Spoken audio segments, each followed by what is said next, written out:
Welcome to 3 assignment hacks. This is specifically aimed towards my students in Justice Studies Class 261 Judicial Administration at SNHU, but honestly, these 3 assignment hacks are kind of good for life, actually. Every class and every little task that life hands you. What are these 3 top assignment hacks? Number 3, read the material. Okay, that sounds obvious. What do I mean by that? It means read the assigned portion of the textbook. Read the assigned portion of the textbook and read it over and make sure that you understand it. If there's things in it you don't understand, words, phrases, look them up in the dictionary. Plenty of free online dictionaries, and I bet your local library probably has a big old paper one sitting around for your use. Read the course overview. The course overview is in each module. It's like lecture notes, and it'll give you a good summary and outline of the substance of the module. Read any linked materials that have been posted for you to read. If you still feel you need some background on the subject, or just ain't sort of getting the general the general gist of it all, go ahead and Google. Remember, however, that Google's likely to lead to not scholarly, not academically acceptable sources. It can turn up some acceptable sources, and you can use Google Scholar. Just Google for Google Scholar, and that will turn up journal articles and edu sources. But if you just want some background on general background to orient yourself, it's a great place to start. The Shapiro Library Portal is an even better place to start. Just type in your search terms in the Shapiro Library Portal, and it will lead you to all kinds of research guides, summaries, and other kinds of information. So by read the material, I mean read and understand the material. Don't just skim it and say, I don't know what this means. Read it mindfully, and make sure take these steps to understand it. Number 2, read the assignment. So, same idea of reading. Read mindfully, read intentionally, focus on what the assignment is, and figure out what it is asking you. This is a great life hack because often people, churn in the water, spin their wheels, waste a lot of time putting a lot of work into something that isn't what was asked for. So if you write me a wonderful 7-page brilliant essay on the history of Star Trek, I'm going to love you. But it's probably not going to answer the assignment that was asked. So you need to make sure you understand what that assignment is and answer it specifically, or I can't give you any points. Here's some tips for that. Look very mindfully at that assignment language. Read the assignment carefully, thoughtfully, quietly, without lots of other distractions going on.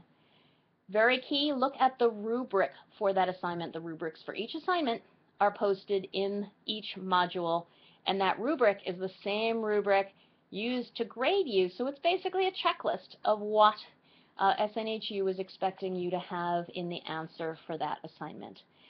Again, words you don't understand in there, look them up in the dictionary. If you don't understand what's being asked of you, use that dictionary resource. And look to the Learning Center. If you are generally having trouble with sort of broader-based question, what's a short paper, what's an essay, what does it mean to evaluate something, talk to the Learning Center. They're there to help you out. You already paid for them. Use them. Great resources. 2 other avenues then, once you've done this, post to the general discussion board and ask your colleagues and me on the general discussion board what your question is if you are having confusion with the assignment. If you've taken the time to look through the assignment language and the rubric and looked things up and you still don't get it, chances are a bunch of your colleagues don't either. So go ahead and post it, and that will benefit everyone. And by all means, ask me. That's what I'm here for. You're free to ask me via email or again in the discussion boards for some guidance. I am likely to often not give you a real straight answer, but rather walk you through these steps. It's not that I want to be mean and not give you a straight answer, but I'm trying to help you to learn this education process and develop your really good inquiring skills of figuring things out. So I'm going to help you to find the answers.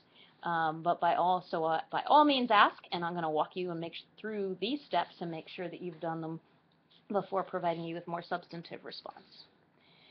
Hack number 1, check your work. Double check your work before you hand it in. Here's what I mean by that. Number 1, proofread it. Read it over. Walk away from it for a minute and come back and read it and make sure it reads cleanly to you. In our social media world, we're accustomed to just typing in the box very informally and hitting send. And that doesn't constitute good academic skills, good academic work, or professional level work. You want to think very carefully when you move into the professional workplace about what material you send out into the world. So now's a great time to develop that habit. Here's my best tip on this. Don't draft right in that text box. Draft in a word processing program with spell check and grammar check. And then those little red and green squiggly lines will light up about your writing and help you to strengthen that writing and correct your spelling and grammar. Obviously, they don't do all of it. We still get the wrong word to or wrong word there in there with spell check sometimes, but at least it helps with our simple typographical errors or sentence fragments and so on. This also helps so that when Blackboard or the SNHU site goes down, notice I say when, not if, you have another copy of it on your computer or in a cloud storage area and can simply send it right on if for any reason it gets lost, as opposed to just typing in that text box. When you're done writing and you're happy with that writing, double check the assignment. Double check that assignment language again. Go back to that rubric and just take a quick look at it and your writing and make sure that you've got everything in there. Some of you are losing points really unnecessarily when I can see you're really bright and you really understand it and you really have good writing skills and you just skipped one of the elements of the assignment. So just go back and double check and don't undercut yourself that way. Take pride in that work. Take pride in that writing. Say, is this the best piece I can turn in? Am I happy with this? And by all means, again, like I said, contact the Learning Center, contact the Writing Center. Those links are also in that research and writing button, and I posted them in a previous announcement. Again, you've paid for them. One of the best skills you can get out of college is those professional writing skills. They will help you in every endeavor. So if your writing isn't wholly reflecting the thoughts that are in your mind and what you'd like to get on paper, and you want to up that skill, by all means, contact that Writing Center and do it. They're extremely helpful. They will really help you boost that writing game. So then, enjoy your brilliant grade and repeat for future assignments. Thank you for listening.